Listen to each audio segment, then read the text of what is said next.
نحمده ونستعينه ونستغفره ونعوذ بالله من شرور انفسنا ومن سيئات اعمالنا من يهد الله فلا مضل له ومن يضلل فلا هادي له واشهد ان لا اله الا الله وحده لا شريك له واشهد ان محمدا عبده ورسوله اما بعد فان خير الحديث كتاب الله وخير الهدي هدي محمد صلى الله عليه وسلم وشر الامور محدثاتها وكل محدثة بدعة وكل بدعة ضلالة وكل ضلالة في النار। আসসালামু আলাইকুম ওয়া রাহমাতুল্লাহি ওয়া বারাকাতুহু।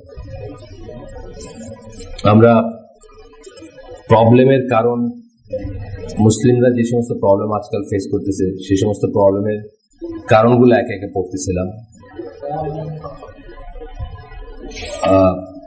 ওয়ালাইকুম সালাম। প্রথমটা ছিল আগের দিন বলছি আমরা রাগ মানুষের, দ্বিতীয়টা ছিল অ্যারোগেন্স, ফুটানি বা অহংকার, অধ্যত্ব যা বলেন। এরপরেরটাতে এটা নানা দিক দেখছি আমরা। আজকে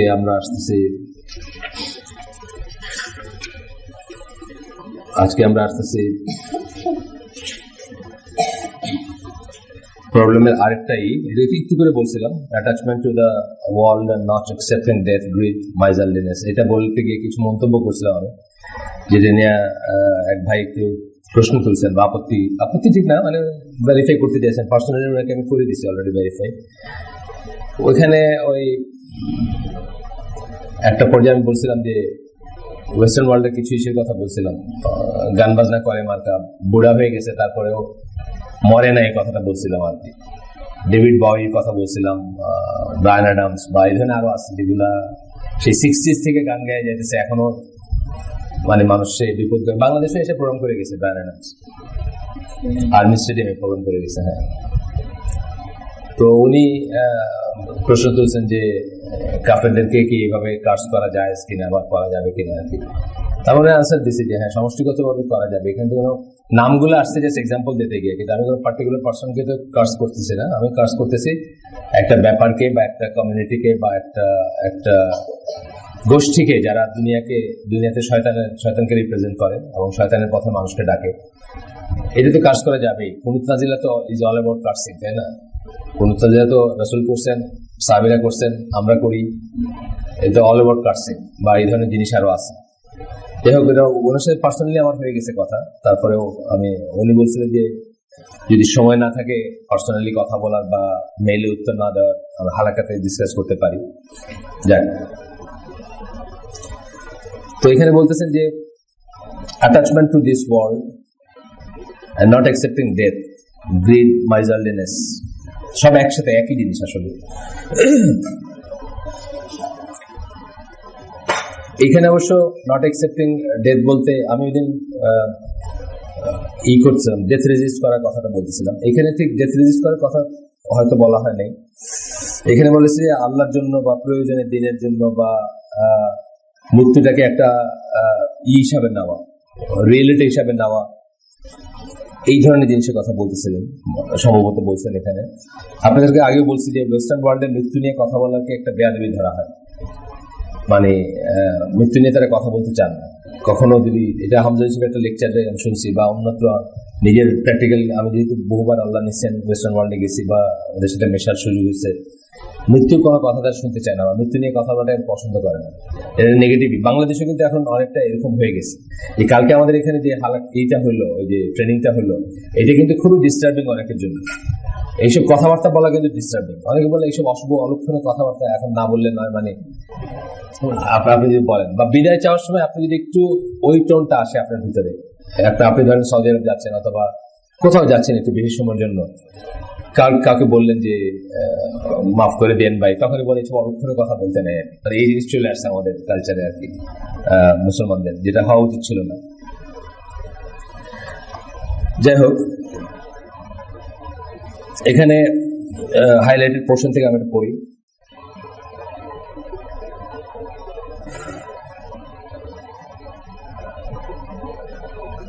এখানে বলতেছেন যে a Muslim realizes that Allah subhanahu wa ta'ala gives us life when he chooses and he takes it when he chooses. এটা এই কথাটা একটু আমরা আলোচনা করছিলাম যে মুসলমানদের পার্সপেক্টিভ থেকে অকাল মৃত্যু, অপমৃত্যু, অপঘাত মৃত্যু বলতে কিছু নেই। সব মৃত্যুই সকাল। মানে কারেক্ট সময় আর কি, অকাল বলতে নাই আর কি। তো এই কনসেপ্টটা আসা যে আল্লাহ যাকে ইচ্ছে যখন জীবন দেন, যাকে ইচ্ছে যখন, যার কাছ থেকে ইচ্ছে যখন জীবন নিয়ে নেন, এবং এটা একসেপ্ট করতে হবে। আপনারা কেউ যদি পড়ে থাকেন বইটা, আমি বলতেছি না যে বইটা 100% শুদ্ধ বা রিকমেন্ডেড রিডিং এই সেন্সে যে বইটা অনেক কিছু জানার আছে, বাট বইটাতে অনেক সমস্যাও আছে। ইসলাম দা অল্টারনেটিভ একটা বই আছে, দেখছেন কিনা কেউ যায় না, মুরাদ উইলফ্রেড হফম্যান।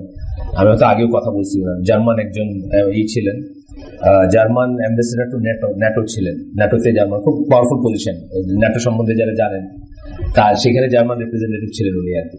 তো উনি ওই অবস্থায় কনভার্ট করেন এবং ওনার অনেক কটা বই আছে, একটা বই হচ্ছে ইসলাম দা অল্টারনেটিভ। তো এই বইয়ের প্রিফেস লিখছেন আরেকজন জার্মান কাফির মহিলা, অ্যান মারি শিমেল, মারা গেছেন, ইউনিভার্সিটি টিচার ছিলেন। উনি ইসলাম নিয়ে অনেক লেখাপড়া করছেন, অনেকেই মনে করতো উনি হয়তো মুসলমান হয়ে গেছেন বা গোপনে গোপনে হয়ে গেছেন বা হবেন, কিন্তু শেষ পর্যন্ত ওনার ইমান নসিব হয় নাই। যাই হোক, ওনার অনেক কটা বই আছে, তার ভিতরে আপনি এরকম এরকম করতেছেন, ইঞ্জেকশন দিচ্ছেন মামুন, আপনাকে ইঞ্জেকশন দিচ্ছেন, ব্যথা করতেছে ডান হাত, বা হাত হলে এটা কিন্তু কজ ফর কনসার্ন ছিল। যাই হোক, তারপর ডাক্তার দেখে নিতে পারেন যে কেন ব্যথা, কিছু লিফট করছেন না? আচ্ছা, বেশ কিছুদিন আগের অ্যাক্সিডেন্ট, তারপরেও এটা এই সময় হালকার সময় ফিরে আসলো কেন? যাই হোক, তো মুরাদ হফম্যানের বইটার প্রিফেসে উনি লিখছেন, ওই মহিলা লিখতেছেন অ্যান মারি শিমেল, উনি রাসূল সাল্লাল্লাহু আলাইহি ওয়াসাল্লামের লাইফের বই লিখছেন। তারপরে আমি পড়ছি, কয়েকটা বই আছে আমার কাছে ওনার, কামিজ সালোয়ার পড়তেন উনি, মানে এত ইনফ্লুয়েন্স ছিলেন বাই ইসলামিক আর কি। তো উনি লিখছেন যে একজন তুর্কিশ কোন একটা ওয়ার সিচুয়েশনের কথা বলতেছেন, যে কোন একটা যুদ্ধ, তুরস্কের জার্মানির সাথে তুরস্কের একটা ট্র্যাডিশনাল ভালো সম্পর্ক আছে, এটা আপনারা জানেন। First world war, second world war থেকে শুরু করে এখনো পর্যন্ত জার্মানির কিন্তু ফরেন পপুলেশনের হয়তো 70-80-90% তুর্কিশরা আর কি। এবং ওদেরকে বলতো গেস্ট লেবার বলতো, মানে ওয়ার্ল্ড ওয়ার গুলোর পরে, বিশেষ করে সেকেন্ড ওয়ার্ল্ড ওয়ার পরে যখন জার্মানিতে পুরুষের সংখ্যা খুব কমে গেল, তখন কাজ করার মানুষ ছিল না, তখন তারা এক ধরনের ঢালাওভাবে তুর্কিশদেরকে এই করছে আর কি। এবং তুর্কিশের একটা ফ্যাক্টরি, কিন্তু বড় ফ্যাক্টরি, যারা জার্মানিতে গেছেন না, জার্মানিতে যারা গেছেন তারা জানেন। বা আমি ধরেন এমন জাহাজ চালিয়ে করছি যেটা ক্রু ছিল তুর্কিশ, এবং তাদের নিয়ে আমি জার্মানিতে গেছি। তো তখন এটা খুব রিয়েলাইজ করা যায় আর কি, যে তারা একটা ফ্যাক্টর ওখানে, সবকিছুতে একটা ফ্যাক্টর আর কি। এমনকি এবার টিমে এবার ওয়ার্ল্ড কাপ টিমে আমি দেখছি, হ্যাঁ, তার ইন্টারনেটে বা কোথাও উঠছে, একটা মুসলিম লোক ছিল আর কি, তুর্কিশ একটা প্লেয়ার ছিল। তো এখানে ওই মহিলা লিখতেছেন যে যার আমি ফিগারটা যতদূর মনে পড়ে আর কি, যে 7টা ছেলের 6 নম্বর ছেলের মৃত্যু খবর আসছে, 6 জনই একে একে যুদ্ধে মারা গেছে, এবং ওই মহিলাকে তার আত্মীয় স্বজনের সান্ত্বনা দিয়েছেন। কিন্তু ওই মহিলা কাঁদতেছেন না, বরং আত্মীয় স্বজনকে বলতেছেন যে আল্লাহ নিয়ে গেছেন, এটাতে আমার কিছু করার নাই। এইটা যারা দেখবে বা এটা যারা বুঝবে যে এটার মিনিং কি, তারা বুঝবে what Islam is all about. এটা বলছেন অ্যান মারি শিমেলার। বইটার নাম ছিল, বললাম আগে, ইসলাম দা অল্টারনেটিভ। মানে ওয়ার্ল্ডে যত ইজম আছে, যত ভিউজ আছে, যত ওয়ার্ল্ড ভিউ আছে, তার অল্টারনেটিভ হিসেবে বলতেছেন মুরাদ হফম্যান যে ইসলামই হচ্ছে একমাত্র অল্টারনেটিভ, মানে এগুলো কোনো ব্যাপার না, ultimately everyone would have to go back to Islam, এই কথাটা বলতেছেন। এই কথার প্রিফেস লিখতে গিয়ে অ্যান মারি শিমেল এই উদাহরণটা দিচ্ছেন, যে যারা এই মহিলাকে যদি কেউ দেখতেন, তাহলে তারা বুঝতেন যে what Islam is all about. মানে তাকে অন্যরা সান্ত্বনা দিয়েছেন, তার 7 ছেলের ভিতরে 6 ছেলে, আমার যতদূর মনে পড়ে। এটা বাংলায় হয়েছে, বইটা আপনি দেখে নিন, পাওয়া যায় বাজারে। তো কিন্তু এই বইটা ফ্ল আছে, একটা ফ্ল পরে বলবো না আমি কি ফ্ল আছে, মারাত্মক ত্রুটি আছে এই বইতে।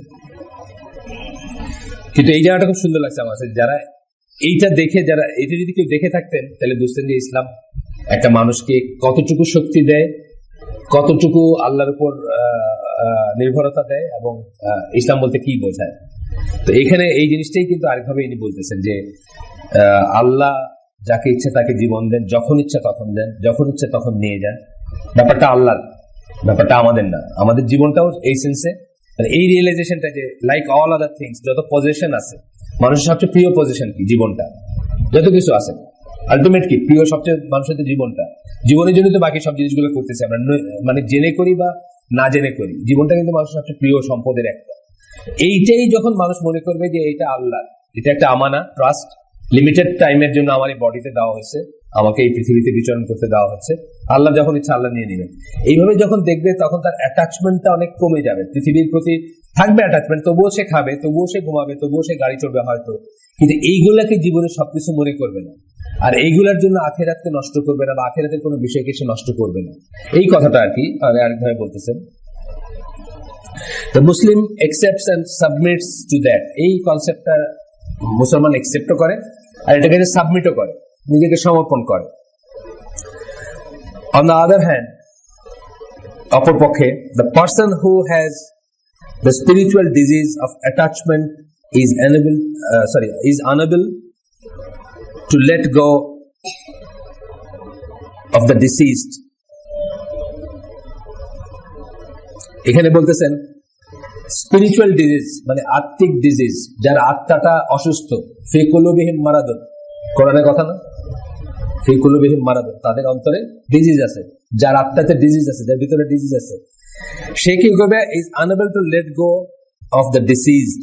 এখানে ডিসিজ মানে মৃত, মৃত মানুষকে ছাড়তে চায় না, সে কান্নাকাটি করে, ওয়েলিং করে, আছে না যেগুলো ইসলামে নিষিদ্ধ, চিৎকার করে, বুক চাপড়ায়, নিজের মুখে নিজের চুল ছেড়ে, অনেক কিছু ছিল বিলাপ করে, যেটা খুব গুনার কাজ ইসলামে।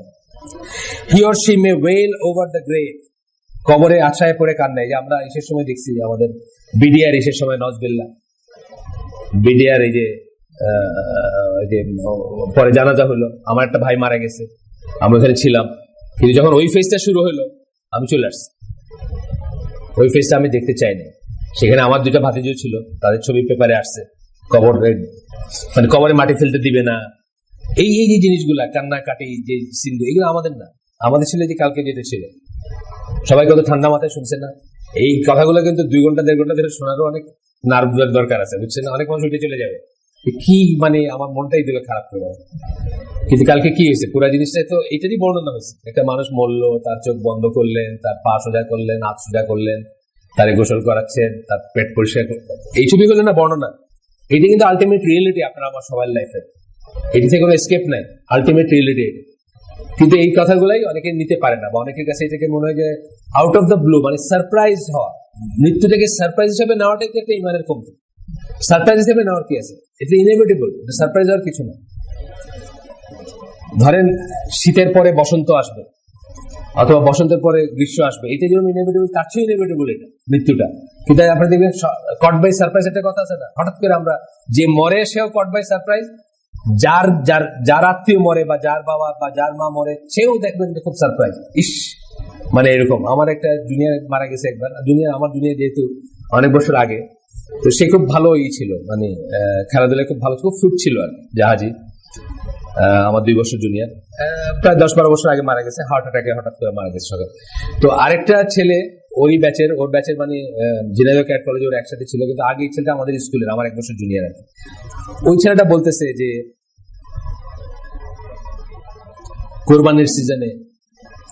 কোরবানির সিজনে মানুষ অনেক গরু গোশত খায়, তারপরে মানুষের এইসব ব্যাপারগুলো বেশি হয়। রাত্রেই তার বুকে ব্যথা হয়েছিল, যদি খালি রাত্রে একটু ডাক্তারকে ডাকতে পারতো বা বলতে পারতো, তাইলে আর বাকিটুকু বলে না, তাইলে হয়তো সকালে এবার মরতে হতো না আর কি।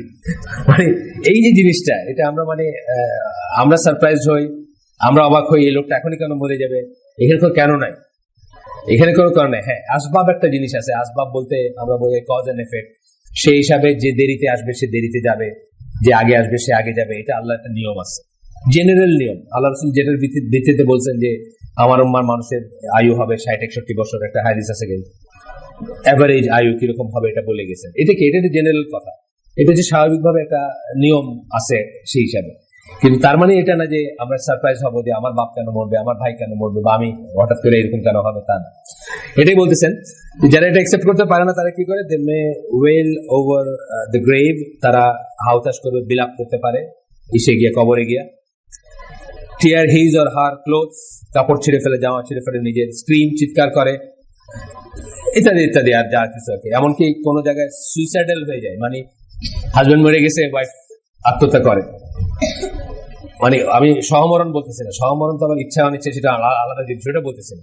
মানে ডিপ্রেশন থেকে অনেকে দেখা যায় বাবা মারা গেছে, সে সেটা নিতে পারে না, হয় এরকম কেস আছে। অথবা আল্লাহর এগেইনস্টে বিদ্রোহ করে, এটাও কিন্তু করে মানুষ। আমারই এটা হইতে হবে কেন? এত মানুষের হাজবেন্ড আছে, আল্লাহ দেখলো না? আমার দুনিয়া কেউ নেই, একটা হাজবেন্ড আছে, আমারই হাজবেন্ডটা মরে যেতে হবে কেন? এইভাবে কথা বলে কিন্তু মানুষ, বলে ইমোশনাল হয়ে বলে বা যে কারণে হোক বলে। rebel against the creator, give up worship and or turn to a life of disobedience. ইবাদত ছেড়ে দেয় মানুষ, আল্লাহকে দোষারোপ করতে শুরু করে, ইবাদত ছেড়ে দেয় এবং একটা আল্লাহ বিরোধিতা বা আল্লাহর অবাধ্যতার একটা জীবনের দিকে চলে যায়। আছে এরকম আছে, আমারই জানা আছে বা আপনারা ই করলে জানবেন। আমার কেন এরকম হবে, আমার এরকম কেন হবে? আর যারা এসব নিয়ে অত বদার করে না, আল্লাহ খোদা মানে না, তাদের আবার আরেক ধরনের হয়। মানে এই আমি দেখতেছিলাম একদিন, এই যে আমাদের আতেল ভুলে গেছি, এই পেপারে লেখা, কোন একটা পেপারের সম্পাদক, বলা নেই কওয়া নেই, চলে গেলেই হলো, এমনি চলে গেলেন, মানে একজন বলতেছে আর বলা নেই কওয়া নেই, এইভাবে চলে গেলেন, মানে অভিযোগ করতেছে যে বলে গেছে তারে, বলে কয়ে যেতে পারলেন না, মানে এরকম। মানে বাংলাদেশের ঈদরা যারা আলোকিত যারা, তাদের একজন আরেকজনকে বলতেছেন আর কি। খুব সম্ভব ওই যে অটোবির যে লোকটা, নিতিন কুন্ডু না কি জানি, অটোবির মালিক ছিল না, সে মরে যাওয়ার পরে আরেকজন বলতেছে আর কি, বলা নাই কওয়া নাই, এমনি এমনি চলে গেলেন, মানে এইভাবে চলে গেলেন। গেল। তাহলে দেখলাম আমরা যে বিশ্বাসী, যে আল্লাহ বিশ্বাস করে, যে প্রপার পার্সপেক্টিভে জিনিসগুলোকে ফেলতে পারে, যে আমার জীবন সহ আমার পজিশনে মানে আমার অধিকারভুক্ত যত জিনিস আছে, কোন জিনিসই রিয়েল সেন্সে, অ্যাবসলিউট সেন্সে আমার না, ট্রানজিশনাল একটা সময়ের জন্য আমার। এই ট্রানজিশনটা এক একটা এক এক রকমের, তাই না ব্যাপারটা? যেন আমার একটা ওয়াইফ, আমার ওয়াইফটা কতদিন, আমার যতদিন আমাদের ডিভোর্স হয়েছে অথবা যতদিন মারা না গেছে, এই ওয়াইফ কিন্তু মানে চিরকালের আমার এমন কোনো কথা নেই। আমি মারা গেছি, ইদ্যতের পিরিয়ড পার হয়েছে, সে আরেকজনে বিয়ে করতে পারে, আল্লাহ সেটা পারমিশন দিচ্ছেন, আরেকজনের ওয়াইফ। সে অ্যাবসলিউট মালিকানা, অ্যাবসলিউট শুধুমাত্র আল্লাহ। আমি আগেও বলছি আপনাদের আগে যে আমরা হচ্ছি রিলেটিভ রিয়েলিটি, আল্লাহ হচ্ছেন অ্যাবসলিউট রিয়েলিটি। যে কোনো ব্যাপারে আমাদের এক্সিস্টেন্স, আমি এনামুল হক আজকে 100 বছর পরে কেউ আমার নাম জানবে না, আমার কোনো ট্রেস থাকবে না, কোনো পরিচয় থাকবে না, কিন্তু আল্লাহ এভার লিভিং। আমি আগে বলছি যে আল্লাহর একটা নাম কি, আল হাইয়ু আল কাইয়ুম, এভার লিভিং এবং আদি এবং অন্ত, শুরু এবং শেষ, মানে সবকিছু আগে ছিলেন এবং সবকিছু পরে থাকবেন, এবং এভার লিভিং, কখনো ঘুমান না, কখনো মারা যান না, কখনো আনকনসিয়াস হন না। আর আমরা সবাই, বাকি সবাই রিলেটিভ, আমরা এখন আছি কালকে নাই, আজকে রিলেটিভ, কালকে আমরা হিস্ট্রি, পরশুদিন আর্কিওলজি, হিস্ট্রির পরে তো আর্কিওলজি হয়, প্রথমে হিস্ট্রি তারপরে আর্কিওলজি, পুরাকৃতি বলে না, অনেক দিনের দিয়ে। আচ্ছা, যাই হোক, রিফ্লেক্ট অন দ্য নেম। উনি বলতেছেন যে আল্লাহর এগুলো করতে গেলে কি, আল্লাহর নামগুলো নিয়ে চিন্তা করতে হবে, আল্লাহর সিফাত গুলো নিয়ে চিন্তা করতে হবে। বলতেছেন রিফ্লেক্ট অন দ্য নেম আর রাজ্জাক, এই নামটার উপর চিন্তা করতে বলতেছেন।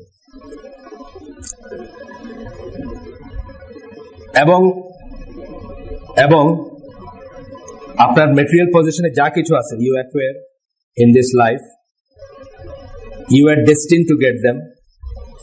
এই যে যা কিছু আছে এগুলো আল্লাহ দিচ্ছেন, এবং আপনার ডেস্টিনি ছিল যে আপনার এগুলা হবে, এগুলো আপনি পাবেন, বা এগুলো আপনার থাকবে, বা এগুলোর আপনার জন্য নির্ধারণ আছে। তারপরে বলতেছেন রিফ্লেক্ট অন দ্য নেম আল মালিক। মালিকের দুইটাই জানেন তো, মানে দুইটা মালিক আছে। একটা এই যে আমরা সূরা ফাতিহা যে পড়ি, মালিক ইয়াউমিদ্দিন, টেনে পড়লে একটা মিনিং, ছোট করে পড়লে একটা মিনিং, দুইটাই ভ্যালিড। ছোট করে পড়লে হচ্ছে কিং, আর বড় করে মালিক বললে হচ্ছে ওনার, মানে টান দিয়ে পড়লে একটা আলিফ এক্সট্রা করলে হচ্ছে ওনার, আর ছোট করে পড়লে হচ্ছে কিং বা সভরেন। ওরা বলে না মালিক ফয়সাল, দেখবেন সৌদি আরব গেলে দেখবেন রোড, কিং খালেদ, কিং এইটা, মালিক ফয়সাল, মালিক, এই এরকম রাখবে নামগুলো, এই ছোট করে আর কি। আচ্ছা, এই মালিকটা আসছে কিসের থেকে? মুল্ক থেকে আসছে। মুল্ক যার, সে মালিক, মানে মুল্ক মানে কি? রাজ্য। খুব অড টাইমে করছে, আমি পরে কথা বলি।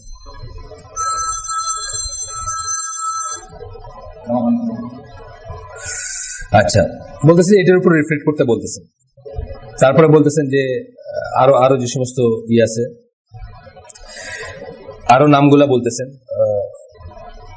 জিল জালালি ওয়াল ইকরাম, এটা জিল জুল জাল তিনটাই হবে, আপনারা জানেন, এটা অ্যারাবিক ইসের ব্যাপার, গ্রামারের ব্যাপার। আমরা দোয়া পড়ি না একটা ইসের পরে, নামাজের পরে পড়ি না, জুল জালালি হবে কখনো, কখনো জিল হবে, কখনো জাল হবে, এটা ডিপেন্ডিং অন দা কেস চাই না কি। তো বলছেন এই নামগুলোর উপর যদি আমরা রিফ্লেক্ট করি তাহলে দেখবো আমরা যে আসলে কিছুই আমাদের না। যে কথাটা আমি অন্যভাবে বলছি আগে, এই কথাটা ইনি বলতেছেন আমাদের আসলে কিছুই না, এমনকি ছেলে মেয়েও না। ছেলে মেয়েদেরও আমাদের কাস্টডিতে দেওয়া হয়েছে ফর লিমিটেড টাইম, আমরা যতদিন বেঁচে আসবো বা তারা যতদিন বেঁচে আছে, বা তাদের যতদিন মানে রেসপন্সিবিলিটির কয়েকটা ধাপ আছে।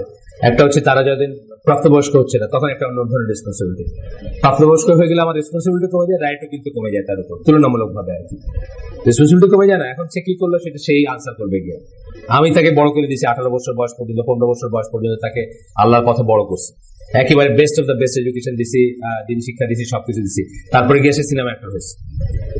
এটা আমার করার কিছু, ওইটার জন্য আমি কি করবো, আমার রেসপন্সিবিলিটি কমে গেছে, আমার রাইটও কমে যাবে, তাকে অ্যাডমিনিস্ট করার রাইটও কমে গেছে, আমার রেসপন্সিবিলিটি কমে গেছে, বা সে এখন সে তার হিজ অন জোন সোজা কথা। তো এইভাবে আমরা দেখবো যে দুনিয়ার সবকিছু আমাদের কাছে আমানা, একটা মানে একটা আমাদের কাস্টডিতে দেওয়া হয়েছে, আল্লাহ দয়া করে দিচ্ছেন লিমিটেড টাইমের জন্য। সম্পদ যেরকম, রিলেশন গুলো সেরকম, ওয়াইফ দিয়ে একটা উদাহরণ দিলাম, বাচ্চা কাচ্চা দিয়েও একটা উদাহরণ আছে, বা এই ধরনের আরো অনেক ব্যাপার আছে যেগুলো আপনারা একটু রিফ্লেক্ট করলে বুঝবেন যে আমাদের কোনো কিছুই না। এরপরে বলতেছেন, as a true believer in Allah, you should care about what Allah thinks of you and not what others think. অত্যন্ত ইম্পর্টেন্ট কথা। আমি প্রায়ই বলি যে আমরা অন্যের জন্য বাঁচি। আমরা world population in general, Bangladesh population in particular, যাদেরকে আমি দেখি, আমাদের সমাজটা বিশেষ করে লোয়ার টু হায়ার মিডল ক্লাসের যে একটা স্ট্রেন্ড আছে, আমাদের জীবনের 90% অ্যাক্টিভিটি, অ্যাচিভমেন্ট, মেহনত, শ্রম হচ্ছে অন্যের জন্য, নিজের জন্য না। আমি উদাহরণ দিচ্ছি, আপনি একটা ড্রয়িং রুমে ঢুকলেন, ধরেন এইখানে যারা আছে আমাদের একটা ড্রয়িং রুমে ঢুকলেন, তার 90% জিনিস দেখবেন কেনা হয়েছে with the thinking, with the idea, মনের ভিতরে এই কথাটা কাজ করছে যে এটা দেখতে কেমন লাগবে। আমি চিফ ইঞ্জিনিয়ার, আমার বাসার সোফাটা দেখে মানছে অন্তত বলা উচিত যে হ্যাঁ এটা ঠিক আছে, এতদিন বাইরে চাকরি করছে, একটা সোফা সেট কিনছে বটে। আর নাইলে বলবে দূর এই নাকি, মানে পজিটিভ হোক নেগেটিভ হোক আমাদের মনে কিন্তু এটা চিন্তা করে। পার্টিকুলারলি ড্রয়িং রুমটার কথা বলছি, ড্রয়িং রুমের ধরেন 99% জিনিস হচ্ছে অন্যের জন্য কেনা, অন্যের কথা চিন্তা করে কেনা। আর ওইটা করতে গিয়ে যে কষ্ট করছেন, যে কাম করছেন, যে দৌড়াদৌড়ি করছেন, যে পেরেশানি, সেটা অন্যের জন্য করছে না। Allah has got nothing to do with it, আল্লাহর সাথে কোনো সম্পর্ক নেই। কিন্তু আমাদের বাঁচা উচিত আল্লাহ কি চিন্তা করতেছেন আমাদের নিয়ে, সেটাকে ফ্যাক্টর করে বাঁচা উচিত, রাদার দেন মানুষ কি চিন্তা করতেছে। আমরা দেখবেন সংসারে খুব অসুখী হাজবেন্ড ওয়াইফ, মানুষের সামনে আমরা অ্যাক্ট করি যে আমরা খুব হ্যাপি, করি না? অনেক মানুষ করে, অনেক মানুষ করে। তুমি আমার ওর সামনে এরকম করে বললাম, মানে ওর সামনে না বললে ঠিক ছিল না, বুঝছেন না? না হয় আমার সাথে তোমার একটা চলতেছে, কিন্তু তুমি তাই বলে আমার এই মানুষের সামনে এরকম করলাম। আল্লাহর সামনে যে আমরা একটা অসুখী দম্পতি, বা আমরা যে একজন আরেকজনের প্রতি সিনসিয়ার না, বা আমরা একজন যে আরেকজনের প্রতি দাম্পত্য, এই আল্লাহ যেটাকে রাইট দিয়ে দিচ্ছেন বা রেসপন্সিবিলিটি দিচ্ছেন, ওগুলো যে আমরা ডিসচার্জ করতেছি না, এটা নিয়ে কিন্তু আমি ওয়ারিড না। মানুষের শুনে ফেললো, তুমি আমার মানুষের সামনে এরকম একটা কথা বললা, এটা নিয়ে আমরা ওয়ারিড। এইভাবে দেখবেন আমরা নিজের জন্য বাঁচিও না, মানে আল্লাহর জন্য তো উচিত ছিল আল্লাহর জন্য বাঁচা। আমার জীবন, আমার সূরা আলা নামের ওই আয়াতে আমরা বলি না একটা বাতে, হ্যাঁ, সালাত এবং আমাদের কি বলে কোরবানি, আমার জীবন আমার মরণ আল্লাহর জন্য, এটা হওয়া উচিত ছিল।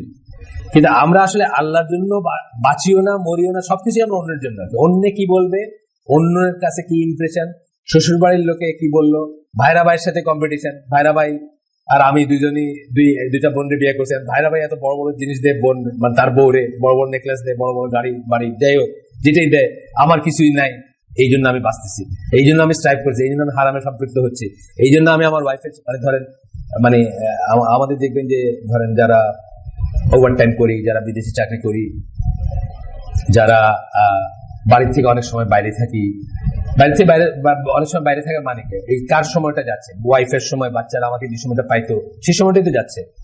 ওভার টাইম করতেছি, মিডল ইস্টে আসি 3 বছর, বিয়ে করে রেখে গেছি 3 মাসের বউ, 3 বছর ধরে আসি না। এই সবকিছুর পিছনে আসলে কি অ্যাচিভমেন্টটা কি?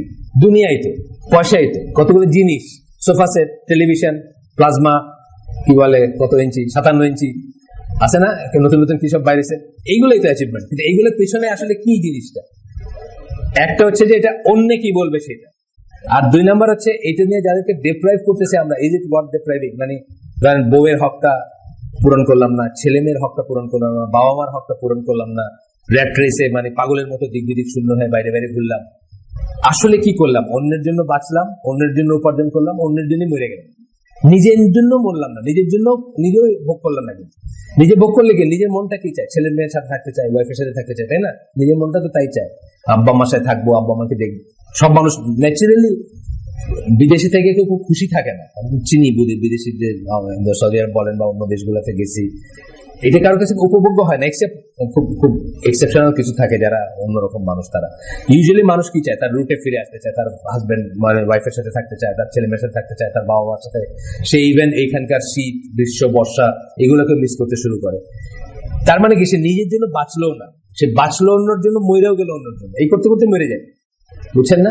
এগুলো চিন্তার ব্যাপার আছে, কেন কি করতেছেন। আর সবচেয়ে বড় কথাটা যে বলছেন what Allah things of me, এটাই কিন্তু সবচেয়ে ইম্পর্টেন্ট হওয়া উচিত ছিল, তাই না? What Allah things of me হলে কি, বাইকটা তো আমার চেঞ্জ করতাম, আমি ভিতরটাও চেঞ্জ করতাম, কারণ আমি যা বলি না সেটা তো আল্লাহ জানে। আল্লাহর ইমপ্রেশনটা কিসের উপর ডিপেন্ড করে? বাহ্য তো আমি যা করতেছি তা তো জানেনি, যা করতে পারতেছি না বলে আফসোস করতেছি ভিতরে, যে খারাপ কাজটা করতে না পারি, সেটাও কিন্তু আল্লাহ জানে। তাহলে what Allah things of me হইলে বাইকটাও ক্লিন করতাম, ভিতরটাও ক্লিন করতাম, বাইকটাও আল্লাহর মতো করে লাইনে, আল্লাহর লাইনে আনতাম, ভিতরটাও আল্লাহর লাইনে আনতাম। কিন্তু সেটা না করে আমরা কি করি, মানুষ আমাদের কি ভাববে, মানুষ কি ভাবলো, মানুষের কাছে ইমপ্রেস হলাম কিনা। সে অনেকদিন আগে একটা অ্যাডভার্টাইজ ছিল টেলিভিশন, যখন জাহিলি যুগের কথা আমার বলতেছি, যে ওরা সেই ফ্রিজ কিনেছে, মানে সেই ফ্রিজ মানে কোন একটা ফ্রিজ যেটা বলে খুব মানে পাশের বাসার লোকরা ফুটা দিয়ে দেখে বলছে আরে ওই ফ্রিজ তোরা কিনে ফেলছে, মানে হিংসা। বুঝছেন না? মানে এইখানে একটা সেন্টেন্সে অনেক কিছু বলে দেয় যে আমরা যে অন্যের জন্য বাঁচি। এটা আপনার জীবনে আপনি দেখবেন, আপনার আছাড় খেয়ে পড়েন, রিক্সাতে পড়ছেন, আপনি প্রথমে তাকায় দেখেন কেউ দেখলো কেন, বুঝছেন না? আপনার প্রথম কথা হলো ব্যথা পাইছেন, তো পরে অ্যাসেসমেন্ট। পয়লা আপনি তাকায় দেখেন, চাই দেখে কে দেখলো আর কি, আপনি খুব বাজেভাবে পড়ছেন ধরে, তাই না? এটা কিন্তু ন্যাচারাল আমার ভিতরে আস্তে আস্তে, এগুলো তো আর একদিনে হয় না, আমাদের ভিতরে একটু একটু একটু করে এগুলো ইনস্টল হয়ে যায়। প্রোগ্রাম ইনস্টল হয় না কম্পিউটারে, আপনার ভিতরে এগুলো ইনস্টল হয়ে যায়। আপনার হোঁচট খেয়ে পড়লে তাকাচ্ছেন কেউ দেখলো কিনা, না দেখলে আচ্ছা ঠিক আছে, পরে এখন ব্যথার অ্যাসেসমেন্ট হচ্ছে। তার মানে আপনার কাছে এইভাবে ম্যাটার করে যে what others think of you. এটা কিন্তু সাংঘাতিক গরিবই একটা জিনিস। এই থেকে যদি আপনি জয় করতে পারেন, দুনিয়া কেউ আপনাকে করাপ্ট করতে পারবে না, আপনাকে কেউ ভুল কথা আপনার মুখ দিয়ে বলাতে পারবে না, আপনাকে ঘুষ দিতে পারবে না। আপনাকে করাপ্ট করা মানে, ঘুষ বলতে মানে জাস্ট পয়সার ঘুষ তা না, আরো অনেক রকম আছে না। আপনি মানুষকে ইমপ্রেস করার জন্য অনেক মিথ্যা জিনিস করেন। আপনার ধরেন কোন একটা কবিতা আপনার অত্যন্ত বাজে লাগে জীবনে প্রথম থেকে, তারপরে আপনি বলেন না বেশ, তার মানে কি আপনি তাহলে সুশীল হবেন না বা পরিশীলিত আপনার বোঝা যাবে না। আপনি যদি রবীন্দ্রনাথ অ্যাপ্রিসিয়েট করতে না জানেন বা শেক্সপিয়ার এক বর্ণ না বুঝেও যদি অ্যাপ্রিসিয়েট করতে না জানেন, তা আপনি ওই সার্কেলেরই একদিন হতে পারবেন। আপনি না বুঝেও বলতেছেন না এটা আর্ট ফিল্ম, এটা তো খুব আমরা যখন বড় হচ্ছি ইন্টারমিডিয়েটে পড়ি বা ম্যাট্রিক, তখন নতুন নতুন আর্ট ফিল্মের কনসেপ্ট আসতেছে। তো একজন এসে বললো দেখছিস এই সিনেমায় একটা সিন দিছে, কি সিন? বেটা বাথরুমে পেশাব করতেছে, এটা ছবি দেখাইছে। আবার এটাতে আর্টের কি হলো? বলে এটা ন্যাচারাল না লাইফে, কত কত মানে মানে তখন এটাকে অ্যাপ্রিসিয়েট না করলে আপনি পয়সাই গেলেন। মানে একজন বাথরুমে পেশাব করতেছে, এটা সিনেমা একটা সিন আর, বুঝছেন তো? মানে দেখায় নাই, মানে প্রাইভেট পার্সন তো দেখায় নাই, কিন্তু আমি বলতেছি যে মানে এটা একটা ট্রেন্ড। এখন এটা আমি অ্যাপ্রিসিয়েট করতে পারলাম না, তার মনে হয় যে আমি আউট অফ দ্য। আমাদের সময় এরকম অনেক ছিল, এখনো আছে। এবং ক্রিকেট নিয়ে আমি ক্রিকেটের রেকর্ড জানি না, জানিস কালকে কি করছে, এই যে আপনি দেখলেন আপনি আউট অফ হয়ে গেলেন। এই সমস্ত জিনিস নিয়ে আমরা বলতেছি যে আমরা অন্যের জন্য বাঁচি। এটা খালি টাকা পয়সার এক ডাইমেনশন, জিনিসের ডাইমেনশন না, ইভেন নলেজের ব্যাপারে। আমি সেই জিনিসগুলোর নলেজ, আমি কোরআন হাদিসের নলেজ নেই আমার। আমি ক্রিকেট খেলায় কবে একজনে বল করছিল আর একটা চড়ুই পাখি ব্রিজে মরে গেছে, আমি ওই রেকর্ডটা জানি। কেন? I just have to Impress others, তাই না?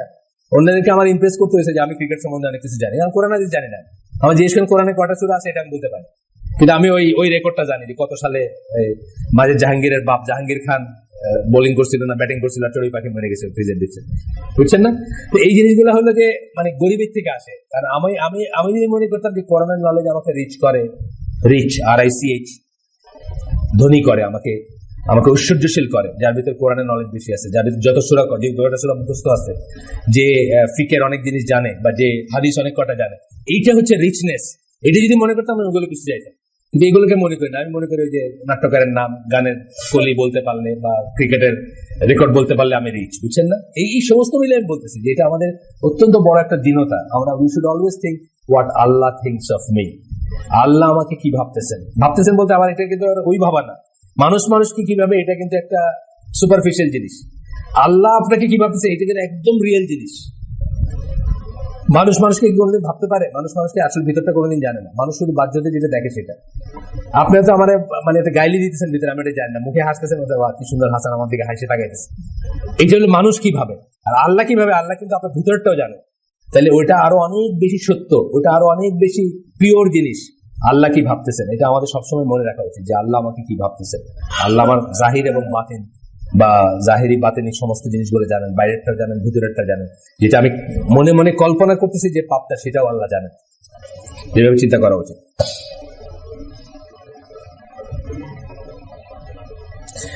এরপরে উনি এখানে কিছু রাইট নিয়ে কথা বলতেছেন। যেহেতু আমরা এই চ্যাপ্টারটার নামই দিছি যে দুনিয়ার সাথে আমাদের কি অ্যাটাচমেন্ট, দুনিয়াতে আমরা কি মৃত্যু, মরতে চাই না আমরা, দুনিয়ার প্রতি আমাদের মায়া, এগুলো নিয়ে বলতেছেন। তখন বলতেছেন যে এটা আরেকটা বই তো আমরা বলতেছিলাম আপনাদের, যে আগেও বলছি এখানে, যে মুসলিম হিসাবে বসবাস করা, জীবনযাপন করা, জীবন এবং মৃত্যু, জীবন থেকে মৃত্যু পর্যন্ত সময়টাকে অতিবাহিত করা পৃথিবীতে, এই সময়ে তিনটা জিনিস খুব ইম্পর্টেন্ট, সবাই মনে রাখা উচিত। একটা হচ্ছে যে আপনার উপর আল্লাহর হক কি, আপনি সেগুলো আদায় করছেন কিনা, এবং আল্লাহর হকটা takes precedence over all other হক। আল্লাহর হকের জন্য আপনি পৃথিবীতে আসছেন, আপনাকে সৃষ্টি করা হয়েছে কেন আমরা জানি, সবাই এখানে এই মধ্যে সবাই জানি, ওমা খালাকতুল জিন্না ওয়াল ইনসা ইল্লা লিয়াবুদুন। আপনাকে সৃষ্টি করা হয়েছে আল্লাহর ইবাদত করার জন্য। তাহলে আল্লাহর হকটা takes precedence over all other rights. আপনি যখন খুব ভালো নেইবার, আপনি খুব ভালো সিটিজেন, আপনি মাদার তেরেসা, আপনার লাইফটা হলো গোল্লাই গেল, কারণ আল্লাহর হকটা আপনি আদায় করেন। এই জন্যই তো আল্লাহর হকটা, আল্লাহর যে হক রাইট আপনার উপর, ওইটা আদায় না করে আপনার পৃথিবীর শ্রেষ্ঠ সিটিজেন হয়ে কোনো লাভ নেই। এই কথাই বলতেছেন উনি। The rights due to Allah take precedence, rights মানে যে আল্লাহর যে হকগুলো আছে আপনার উপর, যে রাইটগুলো আছে আল্লাহর আপনার উপর, take precedence over the rights of your parents.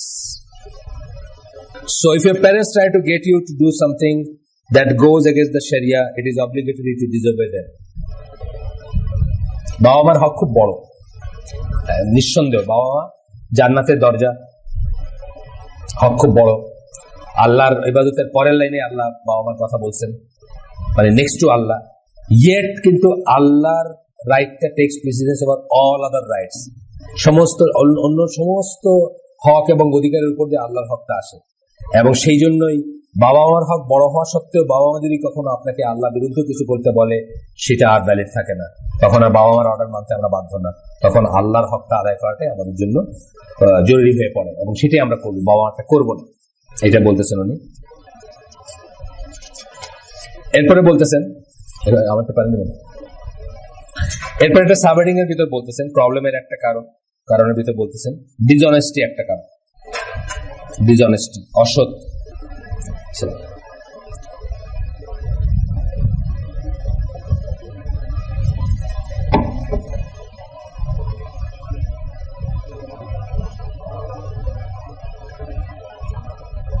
Dishonesty বলতে অনেক সময়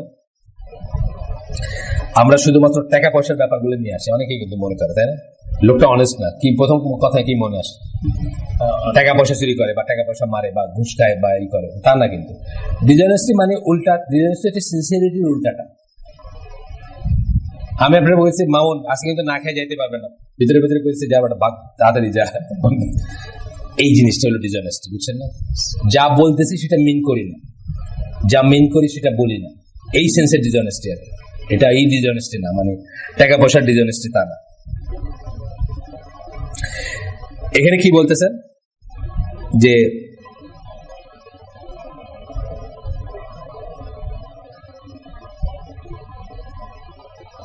try to determine what is causing them. Is it because you are afraid of them? মানুষ কেন ডিসঅনেস্ট হয়? একটা কারণ হচ্ছে যে আবার ইমপ্রেশনের ব্যাপার, অন্য কি ভাববে এটার জন্য কিন্তু আপনি একটা ডিসঅনেস্ট কাজ করলেন। মানে এখন না বললে কেমন হয়, মামুনের খাওয়ার কথা সেই জন্য বললাম, আসলে আমি মিন করিনি, বলবো না। আমি যদি মিন না করি আমি বলবো না, বুঝছেন না ব্যাপারটা? বা ইমপ্রেস করার জন্য একটা কিছু করলাম, তো বলতেছে এটাকে এই জন্য যে আপনি তাদেরকে ভয় করেন। Is it because you are afraid of them? Dishonest একটা কারণ তো এটা। অ্যাফ্রেড বলতে কি অ্যাফ্রেড? একটা হচ্ছে ফিজিক্যালি আমারে মারবে কাটবে, এটা অ্যাফ্রেড হতে পারে। আরেকটা হতে পারে কি বলবে, কি মনে করবে, কেমন দেখায়, এগুলো অ্যাফ্রেড, এগুলো ভয়, এগুলো এক ধরনের ভয়। এখানে কি বলছেন, এটার বলছেন কি? ও এর আগের যে অংশটা আমরা পড়লাম, সেই অংশের লাস্টের দিকে বলতেছেন তওবা করতে বলতেছেন। Repent for caring about what others think. অন্যের জন্য আপনি যে বাঁচছেন, যতদিন বাঁচছেন জীবনের, সেটার জন্য আল্লাহর কাছে তওবা করেন, যে অন্যরা কি ভাববে এটা ভাইবা যে আপনি বাঁচছেন, জীবন ধারণ করছেন। এই জন্য আমাদের অনেক সময় সৎ কাজগুলোর আমরা পাই না। আমরা অনেক সময় আফসোস করি না যে সারা জীবন আমি এই জিনিসগুলো এইভাবে করলাম, আর এই লোকগুলো আমার সাথে এরকম ব্যবহার করলো। এটার রুটে গিয়ে আপনি দেখবেন যে আসলে আপনি আল্লাহর জন্য করেন না, ওইটাও করছেন দেখানোর জন্য, বা ওইটাও করছেন ইমপ্রেস করার জন্য, বা ওইটাও করছেন ওর কাছে কৃতজ্ঞতা, ও যেন বলে যে আপনি আমার অনেক করছেন আমার লিগে, বুঝছেন না, আমি গরিব মানুষ, আমারে আপনি রিক্সাটা কিনে দিচ্ছেন, এটার জন্য করছে, আল্লাহর জন্য করিনি। আল্লাহর জন্য যদি করতাম আমার রিওয়ার্ডও থাকতো। বুঝছেন তো ব্যাপারটা? কেন করছেন সেটা তো বলছেন, রিপেন্ট করতে বলতেছেন, তওবা করতে বলতেছেন, এন্ড ফ্রিকুয়েন্টলি মেক, আল্লাহর কাছে দোয়া করতে বলতেছেন যে এই উইকনেস থেকে আল্লাহ যেন আপনাকে কি করেন, এবং এমন মানুষের সাথে সময় কাটাইতে বলছে। এই কথাটা কিন্তু ওরা প্রত্যেকটা জায়গায় উনি করছেন, মানে সাজেস্ট করছেন, এমন মানুষের সাথে সময় কাটাইতে বলতেছে। কোম্পানিটা উনি খুব ইম্পর্টেন্ট দিচ্ছেন, প্রত্যেকটা চ্যাপ্টারের পিছনে একবার করে বলছেন এই জিনিসটা যার নাই, যারা যে সময় মানুষকে আপনি জানেন যে এই জিনিসগুলো তার ভিতর নাই, তার সাথে সময় কাটাবেন, মানে যে এইসবের উঠে বা যে এটা কাটায় উঠতে পারছে। Spend time with people who live their life following the শরিয়া। এমন মানুষের সাথে জীবন যাপন করতে বলতেছেন, সময় কাটাইতে বলতেছেন, যারা শরিয়া অনুযায়ী নিজের জীবন যাপন করেন, completely following the sharia, completely শরিয়া ফলো করেন, and who are not influenced by what others think, এবং যারা কেয়ার করেন না অন্যরা তাদের নিয়ে কি ভাবলো সেটা। সেরকম মানুষ যদি থাকে, যদি মনে করে আসে আপনার পরিচিত, তাদের সহবত আপনি করবেন, তাদের সাথে আপনি কম্পানিয়নশিপ আপনি চুজ করবেন, বা তাদের কাছে যাবেন, বা তাদের সাথে থাকবেন। ডিসঅনেস্টি বলতে গিয়েও এখানেই বলতেছেন, ছোট্ট চ্যাপ্টার, ছোট্ট আবার নিচে বলতেছেন, keep company of sincere honest people, recite from the Nobel Quran daily. এটার ওষুধ বলতেছেন, এমন লোকের সঙ্গ করবেন যারা সিনসিয়ার, যারা ডিসঅনেস্ট না, যারা যেটা মিন করে সেটা বলে, যেটা বলে সেটা মিন করে, সেই লোকের সাথে করবেন। এটা আল্লাহর খুব অপছন্দের কাজের একটা। সূরা সফের পড়তেছিলাম, সাদিদ তফসিরটা কিনে আনছি আমি সৌদি আরব থেকে, 3টা খন্ড আর কি, লাস্ট তিনটা পারার তফসির আর কি, তফসির আর সাদিদ, দারুস সালামে। কেউ যদি হজে যান, ওমরায় যান, নিয়ে আসতে পারেন, সুন্দর করে। ওরা তো তফসিরটা খুব সুন্দর, কিন্তু ইংলিশে ট্রান্সলেট হয় না, এই প্রথম হইলো আর কি, 3 খন্ড হয়েছে। তো এখানে সূরা সফে একটা আছে না, যে তোমরা কেন এমন কথা বলো যা তোমরা করো না। এটা অত্যন্ত অপছন্দনীয় কাজ আল্লাহ, এবং সেটা আরো করতেছেন কি মানুষের জন্য করতেছেন। এই গোস অনেকটা শিরকের পর্যায়ে চলে যায়, অনেকটা চলে যায়, মানে শিরকের এসেন্স আছে এখানে। মানুষকে ইমপ্রেস করতে আপনি এমন কিছু বলতেছেন, এমন কিছু করতেছেন যা আপনি মিন করেন না, বা যা আপনি আসলে করতে চান না, হ্যাঁ, এরকম জিনিস। তো বলতেছেন keep company of the sincere honest people, এমন মানুষের সাথে আপনি সঙ্গ রাখবেন যারা সিনসিয়ার এবং অনেস্ট, যারা যা বলে সেটা তা করে, যা করে সেটা তা বলে, যা মিন করে সেটা বলে, যা বলে সেটা মিন করে। দুই সাইড থেকেই দেখতে হবে জিনিসটাকে। আর বলতেছে কি কোরআন রিসাইট করতে বলতেছে। উনি কিন্তু অলমোস্ট সব চ্যাপ্টারের নিচে এই রিকমেন্ডেশন দিয়েছেন, ডেইলি কোরআনই করা। আমি আপনাদের জিজ্ঞেস করে লজ্জা দিতে চাই না,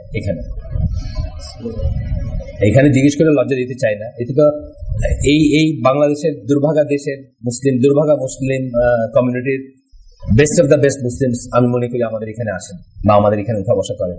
তারপরে আমি লজ্জা দিতে চাই না যে আমি হয়তো দেখবো যে আমাদের এখানে অর্ধেক ভাইরাই ডেইলি কোরআন রিসাইট করেন না।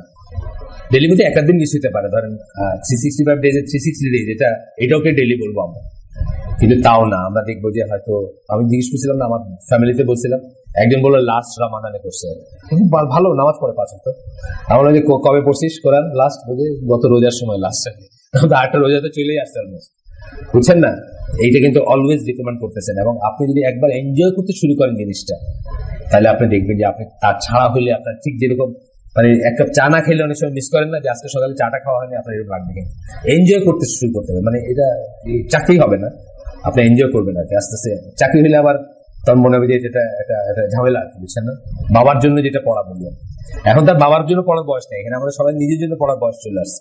তা আমরা ইনশাল্লাহ এনজয় করতে শুরু করবো। বাবার জন্য আমরা পড়ি, স্কুলে পড়ি না, বাপ দেখতেছে দেখে পড়ি, বাপ খুশি হবে দেখে রেজাল্ট ভালো করে, ওইটার বয়স চলে গেছে। এখন আমরা আমাদের জন্য করবো ইনশাল্লাহ। আমাদের জন্য কেন করবো? আল্লাহর জন্য করবো। আল্লাহ খুশি হবেন, আল্লাহ ভালোবাসেন, এই জিনিসগুলো এই জন্য করবো। এবং না বুঝে পড়ার ভিতরে আমি তো সমস্ত কোরআন তো পুরো সবকিছু সব অর্থ বুঝি না এখন, আলহামদুলিল্লাহ হয়তো 70-80% বুঝি, কিন্তু সব তো বুঝি না এখন। তো তারপরে আমি দেখছি যে তেলাওয়াত যখন তেলাওয়াতে যখন বারবার কি করবেন, one of the way to improve it কি বারবার পড়া, তখন দেখবেন আপনি খুব এনজয় করতে শুরু করবেন এবং আপনার কাছে আলাদা একটা ভালো লাগা আসবে। এরপরে বলতেছেন ডিজনেসির পরে বলতেছেন যে আল্লাহর ডিক্রি যেটা, আল্লাহর যে নির্ধারণ যেটা, এইটাকে খুশি হইতে না পারা, খুশি হইতে না পারা। এটা অন্যভাবে আমরা একটু আগে বলছি, বাট আবার আসতেছে এই কথাটা। আল্লাহর ডিক্রির প্রথম কথা হচ্ছে, আল্লাহর ডিক্রি সম্বন্ধে চিন্তা করবেন, যে জিনিসটা পাস্ট হয়ে গেছে এইটাকে মেনে নিবেন যে এটা আল্লাহর ডিক্রি ছিল এবং এটা ফেট, পাস্ট হয়ে গেছে। যেটা যে কোনো পাস্ট ইভেন্ট, আজকে সকালে ঘুম থেকে সময় মতো উঠতে পারেন নাই, অথবা এই বাসায় এই ঘরে উঠার মুখে একটা হোঁচট খাইছেন, পাস্ট হয়ে গেছে না, এটা নিয়ে আফসোস করবেন না।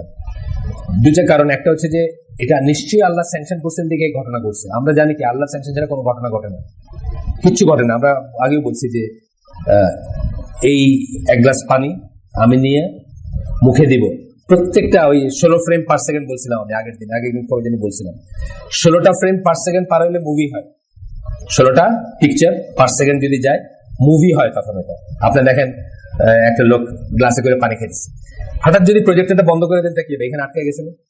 আল্লাহ ব্যাপারগুলো কিন্তু তাই, এইখান থেকে পানিটা মুখে যাবে না যদি আল্লাহর স্যাংশন না হয়। এইভাবে দেখবেন সবকিছু। তখন যখন আপনি খেয়াল করবেন যে আমি যে হোঁচটটা খাইলাম এটা past, Allah must have sanction this, তাই না? আল্লাহ করাইছেন কিনা সেটা আরেকটা তর্কের বিষয়, আরেকটা ব্যাপার, সেটা আমি বলতেছি না। অন্তত পক্ষে আল্লাহ স্যাংশন করছেন এটা, তাহলে এটা নিয়ে আফসোস করে কোনো লাভ নেই। আমরা আফসোস করবো না। শিক্ষণীয় থাকলে শিখবো যে কলার চোখলাটা নেক্সট দিন আমি রাস্তায় দেখলে উঠায় ফেলাই দিব, যাতে আরেকজন হোঁচট না খায়। এটা হলো শিক্ষণীয় আমার হোঁচটের ভিতরে, এটা ঠিক আছে। কিন্তু আমি যদি খালি এইটা না করে এটা করতাম, তাহলে এটা হয়তো এই কথাগুলো মুসলিম বলবে না। এইটা বলা মানে আপনি আল্লাহর ডিক্রিটাকে বা আল্লাহর নির্ধারণকে, কাদাওয়াল কাদার বলি আমরা যেটাকে, সেটাতে আপনি সন্তুষ্ট না, আপনি সেটাকে মেনে নিতে পারেন না। এটা কিন্তু পার্টিকুলারলি পাস্টের ব্যাপারে আসে। ফিউচারের ব্যাপারে আপনাকে অলওয়েজ ট্রাই করে যেতে হবে যে আমি পারবো বা আমি চেষ্টা করবো আল্লাহর নাম নিয়ে টু রিভার্স থিং। এমন একটা জিনিস যেটা আপনার কাছে অসম্ভব মনে হচ্ছে সেটাকেও রিভার্স করা চেষ্টা করে যাব। আল্লাহর নামগুলো নিয়ে আবার চিন্তা করতে বলতেছেন। আল আলিম মানে কি? যিনি সব জানেন, অল নোয়িং। আল খাবির, যিনি সবকিছুর খবর জানেন। একটা হচ্ছে জ্ঞানের সেন্সে আলিম, আর খাবির মানে খবরের সেন্স, অ্যাকোয়েন্টেড, পরিচিত, সবকিছু সম্বন্ধে ওয়াকিবহাল। আল ওয়াসি মানে সবকিছু এনকম্পাস করেন, ঘিরে রাখেন, সবকিছু ঘিরে রাখা। অল এনকম্পাসিভ বলি না, সব দিক থেকে সবকিছুকে ঘিরে রাখা, সবকিছু তার আয়ত্তের ভিতরে। এটা ফিজিক্যাল বলেন, নলেজের বলেন, সবকিছুর ভিতরে, তার আয়ত্তের ভিতরে সবকিছু। তার রিচের বাইরে না কোনো কিছু, ব্যাস শেষ, সোজা কথা। তার রিচের বাইরে কোনো রিলম নাই, কোনো জগৎ নাই, কোনো পরিসর নাই, কোনো স্পেস নাই। আল হাকিম, দ্য ওয়াইজ। হাকিম মানে ওয়াইজ, জ্ঞানী। কথাগুলা ইংরেজিতে একই রকম শোনাচ্ছে, কিন্তু আরবিকে যখন পড়বেন আকাশ পাতাল তফাৎ আছে। যখন ইউজটা দেখবেন, কোরআনে যখন ইউজগুলো দেখবেন আকাশ পাতাল তফাৎ আছে। যেমন একটা বললাম দ্য নোয়িং, আর একটা বললাম ওয়াইজ। আপনার কাছে মনে হচ্ছে মোটামুটি তো একই কথা না? জানলেই কিন্তু মানুষ ওয়াইজ হয় না। মানুষ কিন্তু খালি জানলেই ওয়াইজ হয় না, তাই না? অনেক মানুষ জানে কিন্তু জীবনের ওয়াইজ ডিসিশন নিতে পারে। ধরেন একজন মুসলিমের পয়েন্ট অফ ভিউ থেকে বা আল্লাহর বান্দার পয়েন্ট অফ ভিউ, সবচেয়ে ওয়াইজ কি জিনিস? সবচেয়ে ওয়াইজ হচ্ছে আল্লাহর মতো করে জীবনযাপন করা, তাই না? সবচেয়ে ওয়াইজ ব্যাপারটা কি? যা কিছু আমাকে জান্নাতে নিয়ে যাবে, এটা ওয়াইজ। তাহলে পৃথিবীর এই যে পিএইচডি করা হার্ভার্ড, ম্যাসাচুসেটসের এত নোয়িং মানুষ আছে না, পিএইচডি একটা দুইটা তিনটা করে, তারা কি এই ওয়াইজ ডিসিশনটা নিতে পারছে? সবচেয়ে ইম্পর্টেন্ট যে ডিসিশনটা ওয়াইজ যেটা প্রজ্ঞা বেশি দেখাইতে পারতো যেটাতে, এই ডিসিশনটা সবচেয়ে ওয়াইজ আমার লাইফের জন্য, যে আমি I will make it to জান্নাত ইনশাআল্লাহ, চেষ্টা করবো অন্তত। এই তো নিতে পারে না। সুতরাং জানলেই কিন্তু ওয়াইজ হওয়া যায় না, এটা আলাদা আলাদা ব্যাপার। কিন্তু আমি যখন ইংরেজিতে পড়তেছি বা আপনাদের বলতেছি, আপনার মনে হয় একই রকম কথা বলতে হচ্ছে। আসলে একই রকম কথা না, অনেক তফাৎ আছে এখানে। তারপরে বলতেছেন কি, এগুলোর পরে কন্টেমপ্লেট করবেন, চিন্তা করবেন, এগুলো এই নামগুলো নিয়ে চিন্তা করবেন। আমরা বলি কি, তাওহীদের জ্ঞান, আল্লাহ সম্বন্ধে, আল্লাহকে ভালোবাসার প্রথম স্টেপ হচ্ছে আসমা ওয়া সিফাত নিয়ে চিন্তা করা, পড়া, জানা। তাইলে আপনার ভিতর কি আসবে? কৃতজ্ঞতা আসতে শুরু করবে আপনার ভিতরে। কৃতজ্ঞতার থেকে ভালোবাসা আসবে, এবং আল্লাহকে নিজের চেয়ে ভালোবাসাটা হচ্ছে আমাদের উপর সকল মুসলিমের জন্য ফরজ। কিন্তু নিজের চেয়ে বেশি ভালোবাসতে হবে আল্লাহকে, তাই না? আল্লাহ রসুলকে এবং জিহাদ ফি সাবিলিল্লাহকে নিজের চেয়ে, নিজের সবকিছুর চেয়ে, পজিশনের চেয়ে ভালোবাসতে হবে। এবং এটা হচ্ছে কোরআনের একটা আয়াত। আর আল্লাহ রসুলকে ভালোবাসতে হবে, এটা হাদিসে আসছে বা অন্যত্র আসছে, নিজের চেয়ে ভালোবাসতে হবে। আপনারা ওমর রাদিয়াল্লাহু আনহু এই হাদিসটা জানেন নিশ্চয়ই। উনি বলছেন যে ইয়া রাসূলুল্লাহ, আমি আপনাকে দুনিয়া সবচেয়ে ভালোবাসি। বলে নট এনাফ। তা বলছে মানে নিজের সমান বা এরকম কিছু একটা বলছেন, তারপর বলছেন নট এনাফ। তা বলছেন নিজের চেয়ে বেশি ভালোবাসা যখন বলছেন, তা বলছেন এইবার ঠিক আছে। মানে নিজের চেয়ে ভালো না বাসলে আপনি প্রকৃত মুমিন না। নিজের চেয়ে ভালোবাসতে হবে আল্লাহকে, আল্লাহ রসুলকে। এই ভালোবাসাটা একদিনে আসবে না। রিফ্লেক্ট করতে করতে, চিন্তা করতে করতে, আল্লাহ এই যে নামগুলো বলতেছেন একটা একটা করে, নামগুলো যে কোরআনে এতবার করা হয়েছে, এটা কিন্তু খেলনা না। এটা কিন্তু জাস্ট হিট এন্ড মিস না, বা এটা পারমুটেশন কম্বিনেশন না। অনেকে মনে করতে পারে 90টা 99টা বসায় দিয়া কি ইন করে দিলে পারমুটেশন কম্বিনেশনে যে কোনো 2টা 3টা করে দিলে তো হলো, তা না। কিন্তু প্রত্যেকটা জায়গায় ওই নামটা করাটাই প্রিসাইজ, এই জন্য ওই নামটা বলা হচ্ছে। এটা কিন্তু খেয়াল করার একটা জিনিস, করে না যখন খেয়াল করবেন কেন এখানে এটা বললেন আর ওটা বললেন না, কেন এখানে এটা বললেন ওটা বললেন না। আপনি দেখবেন যে আপনার কাছে মনে হবে এটা বললেই তো হইতো, কিন্তু না, এটা কিন্তু এটা করতে পারেন, মানে এটা বানিয়ে নিতে পারেন, আপনার মিশন বানিয়ে নিতে পারেন লাইফে একটা, যে আমি এটা নিয়ে চিন্তা করে বাইর করবো যে কোনটা কোথায় আল্লাহ কোনটা ইউজ করছেন। সাংঘাতিক ব্যাপার। এবং এইটা নিয়ে একদম কাফের সে বলছে যে মানে আল্লাহকে কমপ্লেন করতে গিয়ে, আল্লাহ সম্বন্ধে চিন্তা করতে গিয়ে কেউ আউল বল ফাল হয়ে যায়, কেউ সুফি হয়ে যায়, কেউ ন্যাংটা হয়ে যায়। এটা একটা রিজন আছে, কারণ আল্লাহকে মানুষ প্রপারলি চিন্তা করতে পারে না। নিজের মতো করে চিন্তা করতে যায় যখন, তখন গন্ডগোল হয়ে যায়। ফানা মানে কি, ওরস কি বলে, আল্লাহর সাথে বিয়া হয়ে যায় কারণ। ওরস মানে জানেন তো, আগে বলছি আমরা, আইন রাসিন মানে বিয়ে। ওই যে ওরস গুলা হয়, ওই দিন হুজুর কেবলা পীর পাগলার বিয়া হয়ে গেছে আল্লাহর সাথে, মানে উনি মরে গেছেন, মরে গিয়ে আল্লাহর সাথে মিশে গেছেন, তাহলে বিয়া হয়ে গেছে আল্লাহর সাথে। এখন ওই বিবাহ বার্ষিকীটাও পালন হয় উরুস, নজবিল্লাহ। নামটাও মুখে আনা উচিত না। যাই হোক, যেটা বলতেছি যে আল্লাহকে, ওই বইটা একজন কাফেরের লেখা বই, রাসূল সাল্লাল্লাহু আলাইহি ওয়াসাল্লামের ইসের উপর লেখা। আমি আগেও বলছি আপনাদের, ওই বইটা শেষ করে উনি লাস্টে এই 99 নেমস অফ আল্লাহ দেওয়া, এটা সিরার সাথে কোনো সম্পর্কই নেই। তারপরে উনি বলছেন যে ইসলামিক রিলিজিয়ান, উনি কাফের, উনি মুসলিম না। বার্নাবি রজারসন ওনার নাম, ব্রিটিশ একজন লোক। তো উনি লাস্টে বলছেন যে আল্লাহকে কিভাবে কমপ্লেন করবে, এইটা নিয়ে কিন্তু অনেক দিনের ভিতর, সবকটা দিনের ভিতরে জয় খিচুড়ি হয়ে গেছে, গন্ডগোল হয়ে গেছে। কেউ ওই যে একটা কথা আছে, শিরকের 2টা উপাদান, একটা হচ্ছে humanization of deity, deification of human. Humanization of deity মানে ডেইটি যে ইলা, তাকে আপনি মানুষের মতো করে চিন্তা করতে শুরু করে দেবেন, এটা হলো হিউম্যানাইজেশন অফ ডেইটি। আর একটা হলো ডেইফিকেশন অফ হিউম্যান, অথবা মানুষকে আপনি আস্তে আস্তে ওই পর্যায়ে নিয়ে গেলেন। আমার ছোট ভাই একটা কনফারেন্সে গেছিল চণ্ডীগড়ে, কালকে আসছে, তো বলতেছে যে ওর একটা, ও জীবনে প্রথম ইন্ডিয়া গেছে, বা জীবনে দেশের বাইরে প্রথম গেছে, সবচেয়ে ছোট ভাই আমার। তো সে বলতেছে ওর একটা এক্সপিরিয়েন্স হলো যে এখানে ভক্তি শ্রদ্ধা খুব বেশি, মানে যে কোনো একটা জিনিসই মানুষ পারলে ওইটাতে একবার সেজদা করে দিচ্ছে বা একবার করতেছে। তো ও বলতেছে যে ওই কোথায় জানি কোনো একটা পার্কে গেছে, একটা খুব সুন্দর গাছ আছে, আর গাছটা এইভাবে বড় একটা গাছ এসে ঝুঁকা এরকম করে করছে। তো ও জাস্ট স্মৃতি হিসাবে আর কি, ওর কোনো কলিগরে বলছে বা কাউরে বলছে যে আমার একটা ছবি তুলে দেন।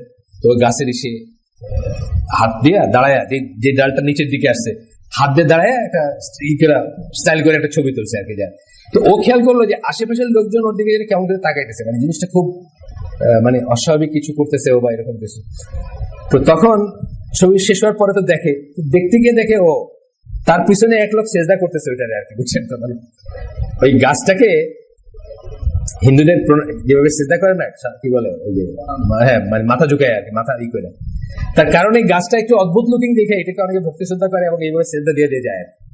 তো ওই সেজদার জায়গায় সে আবার হাত দিয়ে এরকম করে ছবি তুলতেছে, এটা অনেক কাছে অস্বাভাবিক মনে হয়েছে যে এত একটা শ্রদ্ধেয় জিনিসটা তুমি এরকম অশ্রদ্ধা করতেছো। তো আমার ছোট ভাই বলতেছে শ্রদ্ধার ছড়াছড়ি আর কি, মানে তার একটা মানে ফিলিং হয়েছে ইন্ডিয়ার ব্যাপারে বা এই যে সমস্ত জায়গায় গেছে, মানে অতিরিক্ত ভক্ত শ্রদ্ধা আর কি, যে কোনো কিছু পারলে একটা করে সেজদা বা একটা করে আর কি। যাই হোক, তো যেটা কথা হচ্ছে যে হিউম্যানাইজেশন অফ ডায়েটি বা ডাইফিকেশন অফ হিউম্যান বললাম, আল্লাহকে নিজের মন গড়া ভাবে চিন্তা করতে গিয়ে অনেক গন্ডগোল হয়ে গেছে।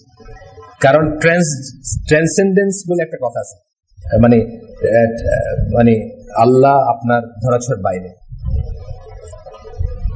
বাইরে। আর ইমিনেন্স বলে একটা কথা আছে, ইমিনেন্স মানে নৈকট্য। আল্লাহর নামগুলো এমন যে এর ভিতর মানে আমরা হিসাব করতে যাচ্ছি না, বা এটা ঈশ্বর কথা, যারা এটা নিয়ে গবেষণা করছেন তাদের কথা, যে 1/3 নাম আসছে যেটা নৈকট্য করে, আর 1/3 নাম আসছে যেটা দূরত্ব সিগনিফাই করে। এখন এই সব মিলাই কিন্তু আল্লাহ, মানে আপনি যদি আল্লাহকে দোস্ত বানায় নেন তাহলে আপনি একরকম ভুল করবেন। কারণ এটা সত্যি যে আল্লাহ আপনার খুব কাছে, আল্লাহ আপনার সমস্ত কষ্ট দুঃখের কথা শোনেন, আল্লাহ আপনার প্রার্থনা উত্তর দেন, আল্লাহ আপনার পার্সোনাল কথাগুলো শুনেন, এটা সত্যি কথা। কিন্তু তাই বলে আল্লাহ আপনার দোস্ত না। খালি এইটা নিয়ে যদি আপনি রিফ্লেক্ট করেন তাহলে কি করে আপনি ভুল করবেন। আবার আল্লাহর দূরত্বর যে এইগুলো আছে, যে ধরেন for example Allah just, Allah severe, পানিশমেন্টের সিভিয়ার, এগুলো কথা না, এগুলো তো আল্লাহ নিজেই বলছেন। আল্লাহ হিসাবে খুব কি, পানিশমেন্টে খুব শক্ত, আল্লাহর পানিশমেন্ট খুব শক্ত, এগুলো আল্লাহ বলছেন না। শুধু যদি ওইগুলো নিয়ে রিফ্লেক্ট করতে শুরু করেন বা ওইগুলো নিয়ে যদি আল্লাহকে বোঝেন তাইলেও আপনি ভুল করে ফেলবেন। কেন? যে আপনি আল্লাহকে একটা জালিম বা একজন খালি মারে, খালি কাটে, খালি পানিশমেন্ট দেয়, এরকম একটা ইমেজ আসবে আপনার। এর কোনোটাই কিন্তু মিথ্যা না, আবার কোনোটাই মানে এইটাই শুধুমাত্র সত্যি না, সত্যি সব মিলায়। এই জিনিসটাই বার্নাবি রজারসন বলতেছেন যে ইসলামী যে নামগুলো 99 নেমস অফ আল্লাহতে সাংঘাতিক রকম ব্যালেন্সড এই জিনিসগুলো। আর এইগুলো নিয়ে যদি কেউ রিফ্লেক্ট করে এবং আল্লাহকে চিনে, এগুলা বুঝে, এগুলো পড়ে, এগুলো জেনে, তবেই সে আল্লাহর প্রকৃত রূপটাকে মোটামুটি করতে পারবে। আমরা তো আল্লাহকে কোনোদিন কম্প্রিহেন্ড করতে পারবো না। কম্প্রিহেন্ড করা মানে ধারণ করা, বোঝা, এটা পারবো না, এটা অসম্ভব ব্যাপার। কারণ আমাদের ডাইমেনশন আল্লাহর ডাইমেনশন এক না। আমরা আল্লাহর কাছে তুলনীয় কোনো ক্রিয়েচার না, তাই না? মানে এটা আল্লাহ চান না, আল্লাহ জানেন যে আমরা কম্প্রিহেন্ড করতে পারবো না। বাট যতটুকু আল্লাহ নিজেকে আমাদের সামনে প্রকাশ করছেন, যতটুকু নিজেকে পরিচিত করছেন, সেইটুকু জানতে হইলেও এই সব কয়টা জানার দরকার আছে। খালি এক সাইডের কিছু জানলে আপনি পথভ্রষ্ট হয়ে যাবেন। যেটা আমরা দেখি আমাদের দেশের সুফিরা, আমাদের দেশের আউল বাউলরা, বা এই যে রাস্তায় ঘাটে আছে না বাইজ ভান্ডারি, এটা সেটা, তারা হয়তো একটা দিক, মানে আল্লাহ তো কোনোদিন পানিশমেন্ট দিবে না, আল্লাহ রহমান রহিম, তাইলে আমার যত ইচ্ছা গাঞ্জা খাইয়া, যত ইচ্ছা যাই করে যাই, পরবর্তীতে আল্লাহ মাফ করবেন না। এই যে জিনিসগুলো আসে। তো যাই হোক, উনি আবার আসলে ফিরে আসি যে ওইখানে একটা আয়াত দিচ্ছেন, যে আয়াতগুলোতে একটা আয়াত আমি পড়ি, সূরা আরাফের 180 নম্বর আয়াত বলতেছেন যে and to Allah belongs the best names, সবচেয়ে সুন্দর, সবচেয়ে ভালো নামগুলো আল্লাহ। আমরা জানি আসমাউল হুসনা বলি না, আমরা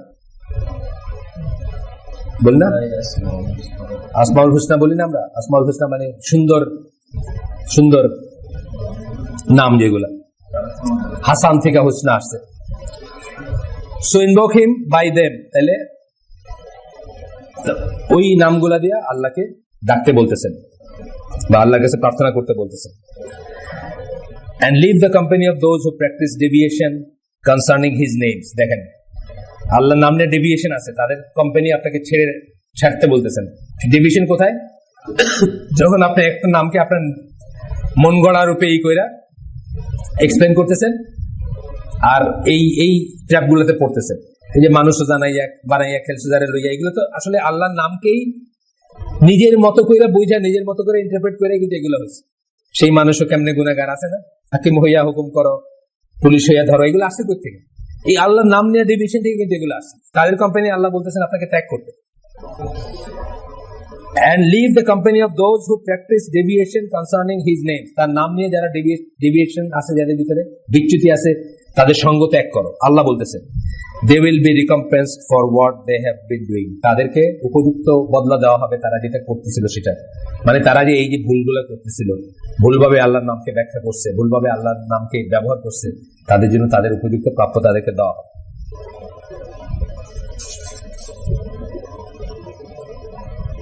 ওয়াল্লাহুল খালিকুল বারিউল মুসাবিরুল লাহুল আসমাউল হুসনা। মনে পড়লো আমার, আয়াতটা মনে করার চেষ্টা করছি। এই যে আসমাউল হুসনা বলছেন, সুন্দর নামগুলো, এগুলো আল্লাহকে ডাকবেন, রিফ্লেক্ট করবেন। প্রথম কথা হচ্ছে চিন্তা করবেন। এই জন্য আমি আগে এটা আমার কাছে খুব ইনসিগনিফিকেন্ট মনে হতো, আমি কিন্তু পরে কিনছি বইটা, এই বছর খানেক বা বছর দুয়েক আগে কিনছি। ওই যে মোহাম্মদ বিন সালেহ আল উসাইমিনের যে 99 Names of Allah নিয়ে যে বইটা আছে পাওয়া যায়, মসজিদুল হারামে পাওয়া যায় বা মক্কায় পাওয়া যায়, মদিনায় পাওয়া যায়, সম্ভবত ঢাকায় পাওয়া যাবে। এখন ঢাকায় আমরা ওই দিন ফোন করছিলাম এই যে দারুস সালামের লোকটাকে, সে বললো যে আসেন আমাদের কাছে অনেক ডিসকাউন্টের আছে, মানে দারুস সালাম এবং IIPH এর অনেক বই আছে, মণিপুরি পাড়া একটা দোকান বা বাসা যাই হোক, নাম্বার আছে আমার কাছে, কেউ চাইলে নিয়ে যেতে পারেন। আমাকে ভাই জিজ্ঞেস করছিলেন বুখারীর ইংলিশ পাওয়া যায় নাকি, তো ওনাকে আমি এই দারুস সালামে ফোন করলাম, বলে হ্যাঁ 9 ভলিউমে আছে ইংলিশ দারুস সালামের বুখারী শরীফ, রেয়ার কালেকশন, আপনারা গিয়ে দেখতে পারেন একদিন। এই বইটা সম্ভবত থাকবে মোহাম্মদ বিন সালেহ আল উসাইমিনের 99 Names of Allah, এটার উপর একটা বই আছে, নামগুলো এক্সপ্লেন করে করে আছে। তো আমরা রিফ্লেক্ট করতে পারি, আমরা এই করতে পারি, এটা হচ্ছে শুরু, তাওহীদের যাত্রার শুরু বলেন স্কলাররা। এটা বলার কারণ হচ্ছে এটা যে আপনি তখন প্রপার পার্সপেক্টিভে আল্লাহকে ফেলতে পারবেন, আল্লাহকে নিয়ে আসতে পারবেন, আল্লাহকে অনেক দূরবর্তী কোনো জালিমও মনে হবে না, আবার নিকটবর্তী দুস্থ মনে হবে না, বা চাচাতো ভাই মনে হবে না।